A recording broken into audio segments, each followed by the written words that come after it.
हम लोग क्या श्री भगवान को ऐसा ढूंढते हैं? पैसा ढूंढते हैं, मान सम्मान ढूंढते हैं, और भी न जाने क्या क्या ढूंढते हैं। वो तो गुप्त बातें हैं, अब सबके सामने ये सब कहना नहीं चाहिए। न जाने कितनी चीजें ढूंढते हैं, मन पता नहीं क्या क्या ढूंढता है। ये तो कृष्ण को नहीं ढूंढते हैं हम। यदि परीक्षित महाराज जैसे हम भी कृष्ण को ढूंढने लगे, फिर जीवन में कमी क्या रह गई? तो जब कृष्ण बार बार जाने लगे, बार बार कोई न कोई प्रेम से कृष्ण को बांध लेता। यही तो प्रेम है। महाभारत हुआ तब से कृष्ण पांडवों के पास है, द्वारका नहीं गए।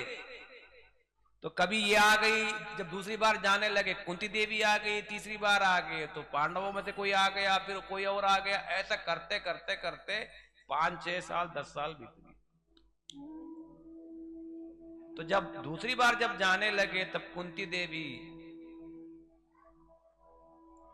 सामने से श्री कृष्ण को रोका और रोती हुई बहुत कुछ कहा। तो बड़ी सुंदर सुंदर बातें हैं, इसे कुंती स्तुति के नाम से कहा गया। हाँ, कुंती देवी ने कहा कि देखो, तुमने तुम्हारे माता को और पिता को एक ही बार बचाया,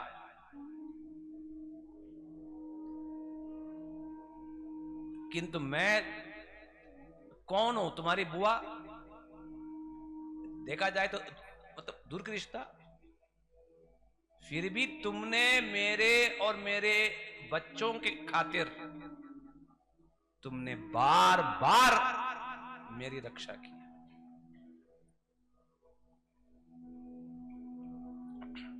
तो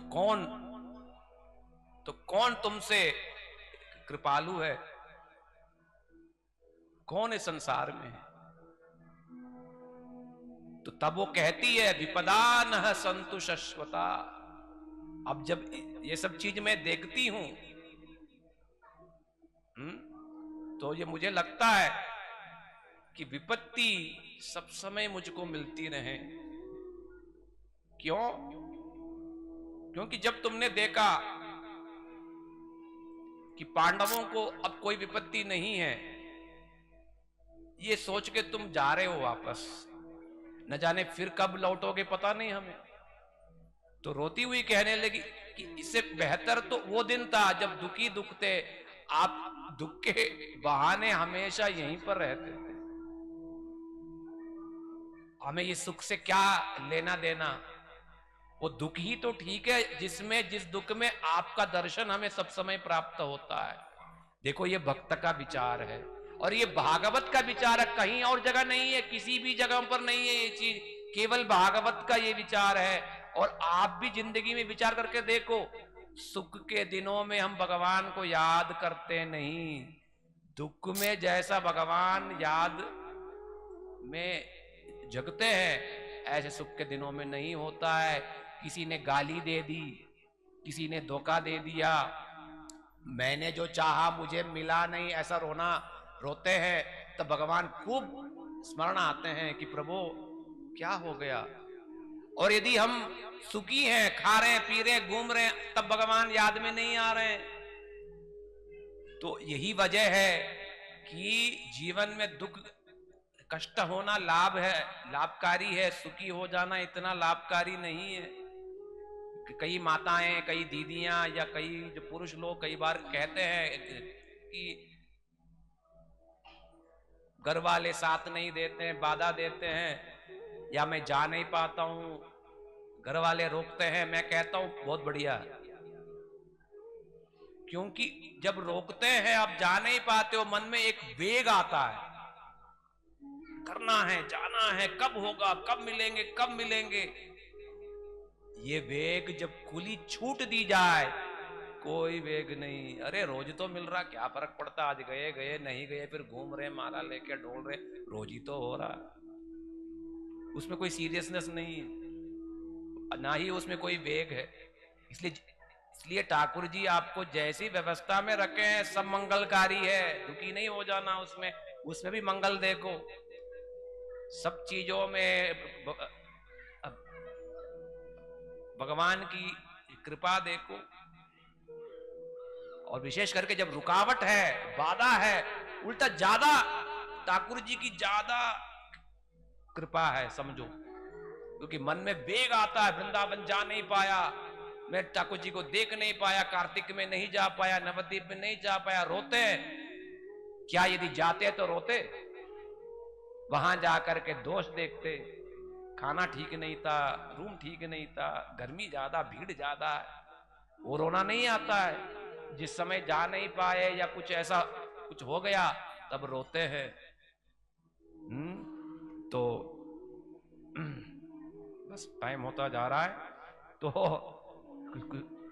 कुंती देवी ने बहुत सारी सुंदर सुंदर इस प्रकार से स्तुतियां की।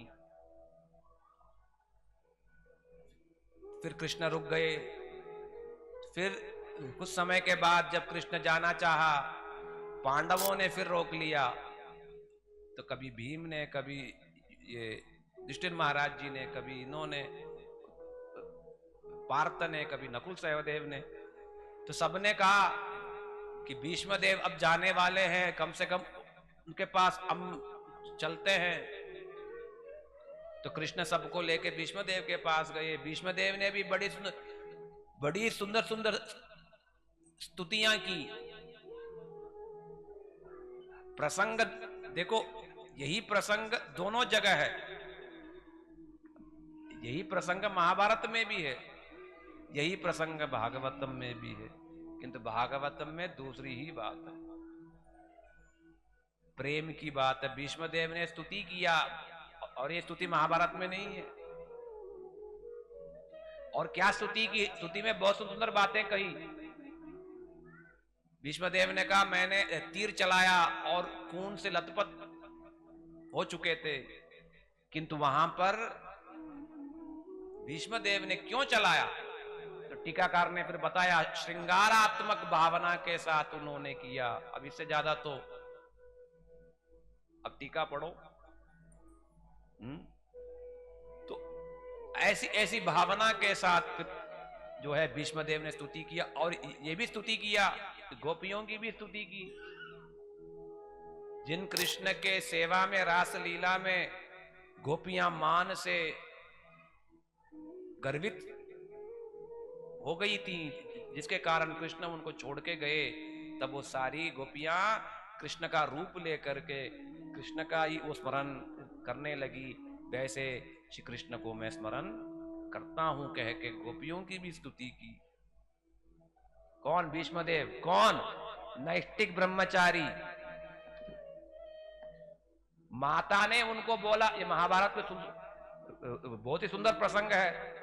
मां ने उनको बोला शादी कर लो। मैंने प्रतिज्ञा दिया पिताजी को, खबरदार जान चली जाएगी कि नहीं, मैं अपने ब्रह्मचर्य को नहीं छोड़ूंगा। कितनों ने लालच दिया, भाइयों के लिए लड़कियां लाए, और बड़ी वाली जो है धमकी दिया, तुम जबरदस्ती मुझको लाया, तुम या तो शादी करो या तो मैं प्राण त्याग दूंगी और तुमको छोड़ूंगी नहीं। और वही हुआ, प्रतिज्ञा रखी किंतु शादी नहीं की। और वही बाद में दूसरे जीवन में शिकंडी बन करके वही भीष्मदेव के जान को बाद में लिया। तो इस प्रकार से बड़ी सुंदर प्रसंग है, बहुत सारी बातें हैं। तो श्री परीक्षित महाराज जी को शाप प्राप्त हुआ। तब श्री परीक्षित महाराज जी अपने पुत्र को सारी जिम्मेदारी सौंपी और सौंप करके जो है गंगा तट पे गए। और वहां जाकर के देखा कि सारे ऋषि मुनि जन वहां पर पहुंच गए। तब उन सारे ऋषि मुनियों से एक ही प्रश्न किया। क्या प्रश्न किया? मरने वाले व्यक्ति के लिए क्या तात्पर्य है कि मरने वाले व्यक्ति को क्या प्रयास करना चाहिए जिससे कि वापस इस संसार में लौटे नहीं। तो तरह तरह की बातें करी, ऋषि मुनियों ने तरह तरह की बातें बोली। तब भी वैसे ही था, व्हाट्सएप नहीं था, फिर भी वैसे ही थी बात। तो तरह तरह की बातें। तब वही सभा में स्वेच्छा पूर्वक किसी ने कोई निमंत्रण नहीं दिया, फोन कॉल नहीं किया, स्वेच्छा पूर्वक सुखदेव गोस्वामी पाद चलते चलते वहां पर पहुंचे। साधारण लोग सुखदेव गोस्वामी पाद जी को समझ नहीं पाए, पागल पागल कह के धूल मिट्टी उनके ऊपर फेंका।